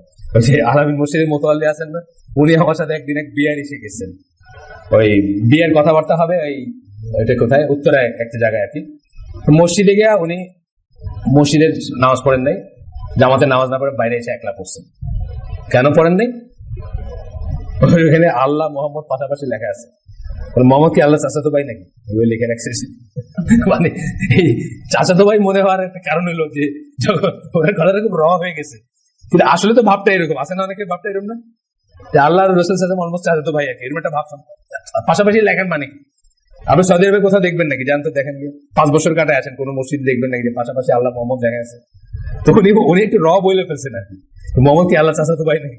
কিন্তু আসলে মোহাম্মদ সাল্লাল্লাহু আলাইহি ওয়াসাল্লাম নাজবিল্লাহ, কিন্তু আসলে তো ব্যাপারটা এরকম যে অনেকে আমরা এই মানুষের যারা বানাইয়া খেলছে, যারা লইয়া সোনা বন্দে আমারে পাগল বানাইলো, এইগুলো গানগুলো আমরা বা এইগুলো কবিতাগুলো আমরা কখন লিখতে পারি? যখন আল্লাহরে মোহাম্মদ চাচাতো ভাইয়ের মতো মনে হয় আর কি, মানে এত ক্লোজ মনে হয়। তাহলে কোনোটাই ঠিক না, আমরা আল্লাহকে তার প্রপার পার্সপেক্টিভে রাখবো, প্রপার জায়গায় তাকে রাখবো, এবং সেই উনি যেভাবে রাখাইতে চেয়েছেন সেইভাবে রাখবো। তার মানে যে আমি সব জেনে গেছি তা না। আল্লাহ সম্বন্ধে আল্লাহ নিজেকে যতটুকু প্রকাশ করতে চাইছেন আমার সামনে, যতটুকু আমার এই হিউম্যান ক্ষুদ্র ব্রেনে কম্প্রিহেন্ড করতে পারে, অতটুকু আল্লাহ প্রকাশ করছেন, এবং ওইটুকুর ভিতরে রাখবো। তার বাইরে আমি বেশি গবেষণা করতে যাই, বেশি গবেষণা করতে আবার না করা হয়েছে। এই বেশি গবেষণা করে একসময় চিৎকার করে আপনি বলে ওঠেন আলাল হক আর কি, এই যে কি নাম মনসুর হাল্লাজ, তারা আবার ডিফেন্ড করার লোক আছে এই দেশে আছে, এই দেশেই অনেক লোক তারা ডিফেন্ড করে। আর উনি কি মিন করছেন যে তুমি জানো নাকি? উনি মানে দিওয়ানা হয়ে মুখে কথাটা বলে ফেলছেন, ভিতরে কি আর এটা মনে করছেন নাকি? ভিতরটা আল্লাহ আমাদের দেখতে বলেন না, এটা একটা শিক্ষা, তাই না? আমাদের বিচার করবেন কি দিয়ে? মুখ দিয়ে। ভিতর কি আমরা দেখতে পারবো না? ওসামা বিন জায়েদের ওইটা জানেন না, উনি একজন জিহাদে একজন লোককে হত্যা করছেন, লাস্ট মোমেন্টে লা ইলাহা ইল্লাল্লাহ বলছিল সোর্ডের মুখে। রাসূল সাল্লাল্লাহু আলাইহি ওয়াসাল্লাম বলছেন যে তুমি, সে তো বলছিল লা ইলাহা ইল্লাল্লাহ, তুমি মাস, মানে ডায়লগটা এরকম। উনি বলছেন ইয়া রাসূলুল্লাহ, ও তো শুধু জীবন বাঁচানোর জন্য বলছে। আল্লাহ রাসূল কি বলছেন? তুমি কি ভিতর ফেড়ে দেখছিলা? তুমি ভিতর খুলে দেখছিলা? তার অন্তর দেখছিলা তুমি? তাহলে অন্তর দেখার দায়িত্ব আমাদের নেই। বাইরে যেটা বলবো, বাইরে আনাল হক বলছে মানে তার মৃত্যুদণ্ড হবে। বাইরে সে ক্লেম করছে সে গড, তার মৃত্যুদণ্ড হবে। ভিতরে কি আছে এটা আমার বিচার্য বিষয় না, এটা আল্লাহর সাথে। আজকে শেষ করে দিব না কেন? সুবহানাকা আল্লাহুম্মা বিহামদিকা আশহাদু আল্লা ইলাহা ইল্লা আনতা আস্তাগফিরুকা ওয়া আতুবু ইলাইক।